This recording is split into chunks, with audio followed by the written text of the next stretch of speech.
Good morning, little buddy. Hmm? Are you cozy? You're my cuddle bug. Oh, it's a big yawn. Mm. You were sleeping in, huh? You're sleeping in and you're being cozy. You're so handsome. You're so handsome. I don't know how you do it. How do you do it? You're so handsome. And you're extra soft from the bath you had yesterday. Extra soft. Oh, good morning. Good morning. Today, a new sun rises.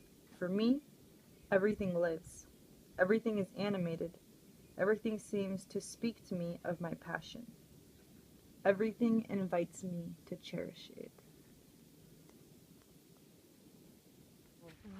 Look at this view. You guys, oh my goodness. Look at God's beautiful creation. My mom had one worm, so this might be the butterfly that hatched. Some nut butter out of these organic raw pumpkin seeds.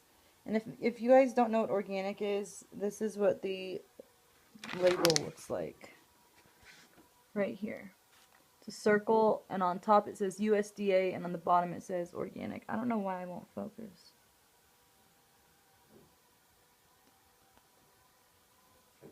There we go. But yeah, I'm making some nut butter, so I'll show you what it looks like when I'm done. I have cinnamon powder, but I have some cinnamon oil. So I'm going to pour a little bit in because the recipe that I found said to put some cinnamon in there. So I think that'll be really yummy. Here is the end result. It's like this nice creamy texture. I did add a touch of coconut oil to it. So just to make it a touch more creamy, because my almond butter, it definitely turned out very nice, but it's got some oil on the top. Nice. But yeah, it was a little bit not as oily. I didn't add any oil to it at all, so it's kind of cool. But basically, when I tried it right after I had made it, it wasn't as creamy as the peanut butter that I'm eating. So thought I'd add a tiny little bit of coconut oil to this one. So I'm just gonna pop this in a jar, and yeah, that's a really simple, quick way to make some nut butter. And these are really great. They have a good source of protein and a good source of fat, so I love them. I eat it with bananas, or sometimes I'll just eat it by itself. And yeah, I'm thinking about trying some in a banana chocolate peanut butter ice cream. So I can freeze the bananas, puree them, add some cacao and some peanut butter, and I think that'd be delicious. So I'll have to let y'all know when I do that. This would be a fun little trio. I have a scoop of almond butter, a scoop of pumpkin seed butter, and a scoop of peanut butter. So I'm gonna give this a little mixy poo, and I'm gonna enjoy this. This is like a little protein packed, delicious.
having a little bit of rabbit with rice, and I wanted to share how I cooked my rice with you guys because when I was cooking it with the water in it, when I first put the rice in the water in, I added turmeric and chili paste, and it is really good. It adds like a nice little hint of exoticness to it. So give that a try if it sounds good to you, because I really like it.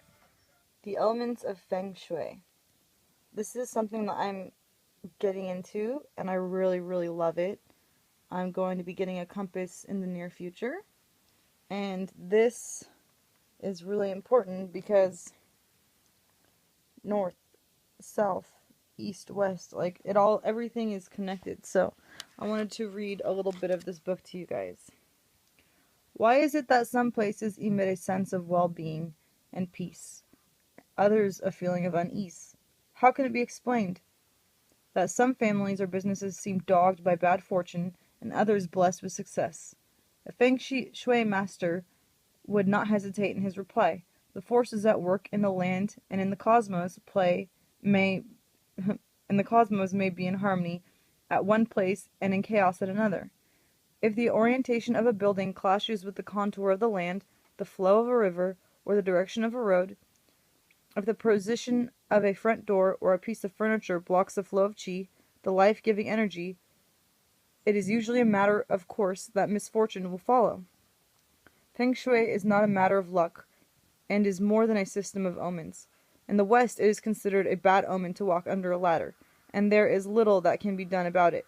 In the East, it is bad luck to have a tree planted directly outside the front door, but something can be done to counteract its effects. Instead of being passive recipients of fate, those who believe in Feng Shui can actively shape it. In the words of Stephen Fegshuang, the truth of the matter is that omens tell only of the workings of fortune itself. And the Chinese have, of course, their share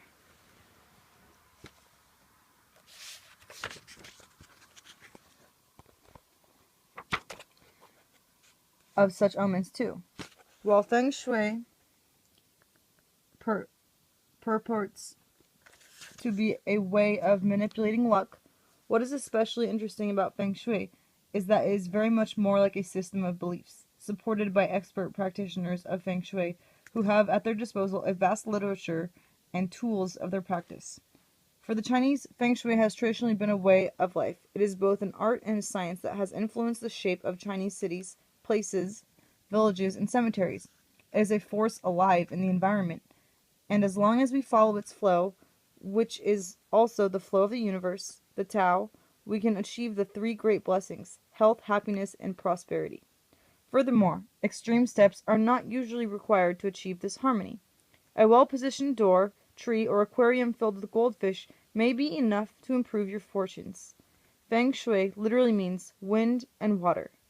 These are the element forces which shape a landscape and also have the hidden power to affect human fortune. They are at work everywhere and in many forms, particularly in the flow of qi and in the balance of yin and yang. Qi is continually on the move, condensing, evaporating, inhaling, and exhaling. If it is blocked by the position of a door or a building, it can cause disaster, but by contrast, it can also evaporate in a space that is too open. Yin and yang are the opposite forces in a continual state of flux and tension. They represent female and male, light and dark, water and fire. They are in everything that exists and changes. Since the Feng Shui expert is familiar with the flow of qi, in the balance of yin and yang across the landscape and through the buildings or cemeteries, he can advise on planning or identify the source of bad luck in an existing building. Knowledge of Feng Shui is not, however, the prerogative of the Feng Shui master. Although he has a more detailed knowledge of the mysterious workings of the universe through Chinese arts and sciences, there are practical principles which anyone can follow, may involve common sense. Others are learned, and others involve intuition. For example, a house on low-lying ground is likely to be flooded during heavy rains, or a tree planted too close to the house is likely to affect the foundation. This is a bad Feng Shui. At other times, the view from a building may be pleasing to the eye and provides a sense of well-being. That in itself is a positive feng shui.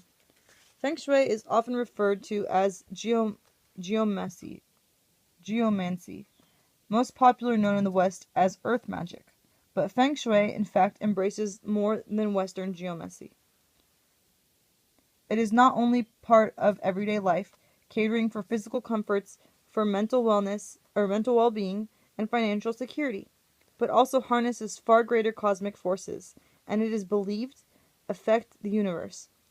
Through the use of the compass, the feng shui experts align human activity with these forces. Feng shui is now becoming increasingly popular in the West as a development of traditional Western geomantic practices, and is considered to add a more sympathetic dimension to the relationship between people, structures, and their environment. While most people outside of the Chinese community would find it strange to pay for the services of a feng shui expert as well as a surveyor before buying a house, it is not unusual for businesses in the UK or elsewhere to pay for such a survey. The outward signs of feng shui are still most obvious in Hong Kong and Chinese communities throughout the world. Many Chinese have a bagua, a small mirror surrounded by lines known as hexagrams, outside restaurants, homes, or offices. Its purpose is to deflect bad fortune that may be caused by the position of the front door or the direction of the road facing the building. Sometimes the mirror alone is not powerful enough to deflect bad fortune, and wind chimes are also hung in a doorway since ghosts and spirits fear their sound. If the mirror or chimes are not sufficient to resolve bad feng shui, structural alteration may be necessary, and many businesses or families are willing to carry the cost of expensive alterations before building is constructed in Hong Kong. In Hong Kong, a feng shui expert is naturally part of the design team. When the Hong Kong and Shanghai Bank was built, it was the tallest building in the area, a sign of authority. It was facing north, a favorable direction for this site. It had the protection of the hill known as the Peak behind, and the good fortune to be on a slight gradient that led down to the wide open space of the harbor. Meanwhile, the Bank of China was building a new bank nearby and had delayed the construction until work on the Hong Kong and Shanghai Bank was complete. To assert their authority over the financial transactions Hong Kong, their building had been built slightly higher than the Hong Kong and Shanghai Bank. The feng shui of the neighboring buildings also deteriorated, since it was believed that the sharp corners of the Bank of China were like daggers slicing their business, and the reflective windows turned bad fortune back onto its neighbors. To avert further bad luck and to protect clients and staff, the managing directors of neighboring office blocks hung bagua mirrors or small tridents on the outside wall of their office to starve off the effects of the sharp corners. A third office block is to be called Central Plaza. It's currently being built on Hong Kong Island. When it is finished, it is intended to be the tallest building in the area, at least another floor higher than the Bank of China, and will symbolically have financial dominance over surrounding buildings. Once you are familiar with the basic rules of practical feng shui, there may be no need to call an expert. He or she will say that if you believe in the power of feng shui and you know where to look, you could not only reverse your misfortune, but also improve your mental and physical well-being. For many, the power of feng shui is a matter of life and death, and they believe that carefully planning could possibly prevent tragedy. When Ma Ho Kwok, the co-author of this book, lived in Hong Kong, he knew of a married couple who had lived happily for more than 50 years in their farmhouse in the New Territories. They had raised 3 sons, 2 daughters. The daughters had married and gone to live with their in-laws. The 2 sons also married and brought their 3 grandchildren, and when a 3rd son was due to marry, the parents realized they couldn't offer the new couple their own bedroom. Determined to keep the family under one roof, they arranged for an extension to be built to the right-hand side of the house. The extension was complete within a month, and immediately after their marriage, the youngest son and his new wife moved in. 3 months after their marriage, the youngest son was electrocuted when he was trying to fix an old electric fan. 3 months later, the second son died, and in a road accident, and a fortnight later, his mother fell seriously ill. She was rushed to the hospital, but it appeared that heaven could not help them, and she died on the journey. The father could not believe that, in the space of a year, he should lose 3 of his family, and grief-stricken, he turned to his friends and neighbors for help. Although the feng shui of the house had been assessed before it was built, the neighbors suggested a feng shui master should visit once again to identify the source of the misfortune. When the feng shui master arrived, he drew out his compass and carefully checked the main door and every room in the house. The positioning of the rooms and furniture was perfect, and the master was puzzled. He checked the back of the house where the pigs and poultry were kept, and once again reading appearing to be excellent. Even the hill behind the house protected the family, not only from the bad weather, but also from misfortune. He moved to the front of the house where he came across the extension, and then he knew why the family had suffered such tragedy. "Knock this extension down immediately," he ordered. "This is the source of your unhappiness. The spirit of the white tiger resides at the right-hand side of your house, and the spirit of the green dragon on the left. Since you have built this extension, the tiger has become so powerful that the green dragon can no longer control it. The tiger is now free to roam your house and to consume those who live there." The feng shui master pointed out to the family that the structural imbalance would always bring misfortune. They may have had better luck had they consulted the almanac before choosing a day to start the construction, or they could have hung powerful charms. The situation would even have improved had they built the extension on the left-hand side of the house, the side of the green dragon. He could only suggest that they demolish the extension. Not all structural mistakes have such severe consequences as the example above, and can usually be resolved without resorting to demolition or extensive rebuilding. According to feng shui principles, fortunes can be improved by rearranging furniture, changing the internal decor, or by small structural alterations in the home or office. So that's just a little tidbit, and I feel like this is crucial. I'm going to get a compass, and I am also going to put up some protection charms because my current roommate is building a huge barn, like another woodshed, in the left corner of his property, which is, I believe, southwest and west, which is death and disaster. So I'm going to counteract that energy for myself, but I can't tell someone to change their ways because that's his choice, that's his barn, this is his house. But I'm going to protect myself from that energy because I know it's going to affect the chi of his property. And with all of the abundance and harmony and wealth and divine aligning of the universe, I know that I'll have my own beautiful home in no time. So I thank the universe for blessing me with this beautiful book.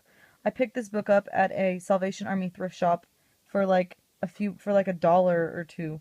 And I really am so blessed that I have it because this is something that is really important, and I just wanted to share with you guys because the compass has more meaning than we have been taught in school. So north says life, south says longevity, east says good fortune, southeast says vitality, northeast says 5 ghosts, northwest says a baleful influence, which is positive, west says disaster, southwest says death. So that's just a little tidbit. You can also go on YouTube and search videos that will teach you how to find the heart of your home and how to check your structural rooms in your home for the feng shui and how to align things so that you can attract prosperity, harmony, and abundance into your life. Guys, I am back here again with another delicious ice cream recipe. So I have a frozen banana and some frozen cherries, and we're about to blend this up and make some ice cream. Gosh, look at how amazing this turned out. It is so good. This is I'm going to call this Cherish Cherry Banana Sorbet because this is just amazing. Who needs, like, why do companies put red dyes and stuff in things? Like, look at this color, you guys. This is gorgeous. Let me give it a taste test for y'all. I didn't want to show you me blending it because it's super loud. Oh my gosh. I'm on a tropical safari. I'm gonna go enjoy this. Oh, this is so good. Thanks for watching. Give it a try, and if you try it, drop me a comment in the description or in the comment section below. All this was like half a banana, and I froze some cherries and I poured about half of them in there. And yeah, no sugar needed. The fruit has natural sugars already. And just make sure that your fruit is non-GMO and organic.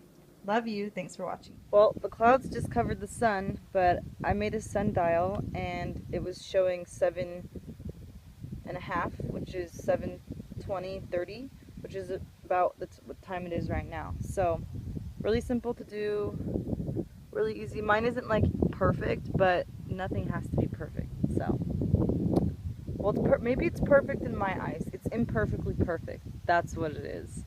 But yeah, I really love this, and I love this concept because I spend a lot of my time outside. I don't even go inside to pee. Like, I'll just pee outside, and it's really nice to just be able to get a quick glance of what the potential time is so that I don't have to keep going inside and filtering myself from the sun's natural rays. So I hope this helps. It's a fun craft to do. So I found this butterfly outside, and his right wing is like all crumpled. And he can't fly, so I'm going to try to figure out how to help him out so he can get his wing strength back. Look at how beautiful the colors are. I'm going to help you out, buddy. Don't you be, you're going to be okay. Ooh, the wings underneath have a beautiful orange color.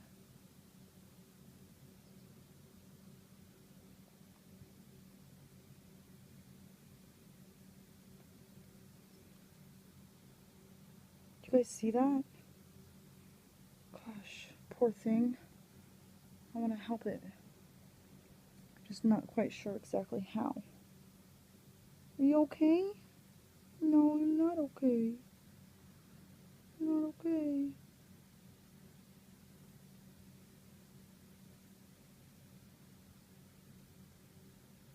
Camera won't focus.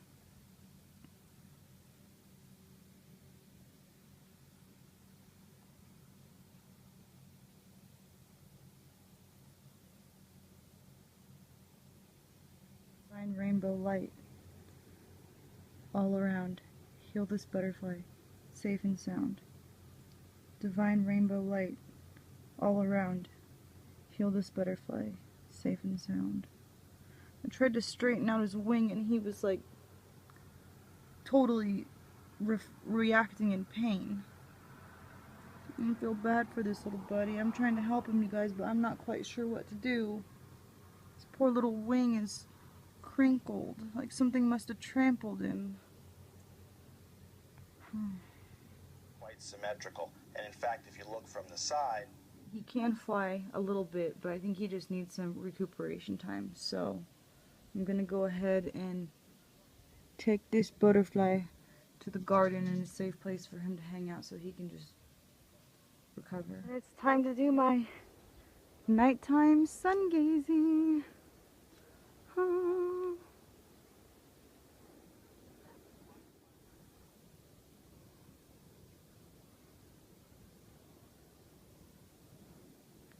Full moon tonight.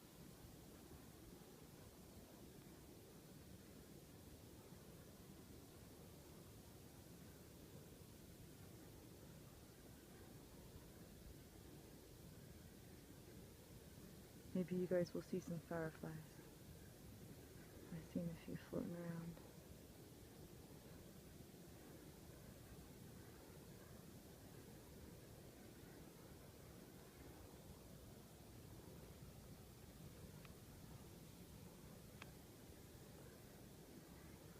I just love how gorgeous this planet is.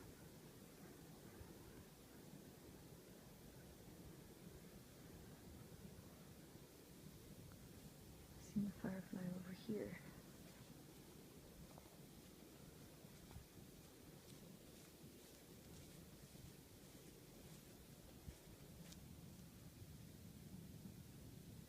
There he is. Here's a little firefly. Aren't you cute?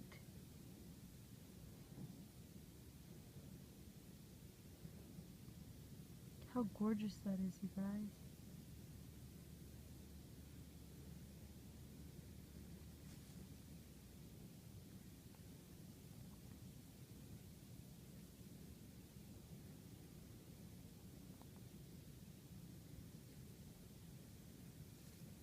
Beautiful.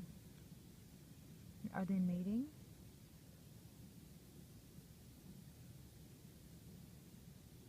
I don't know. I think it's just one. Could be two.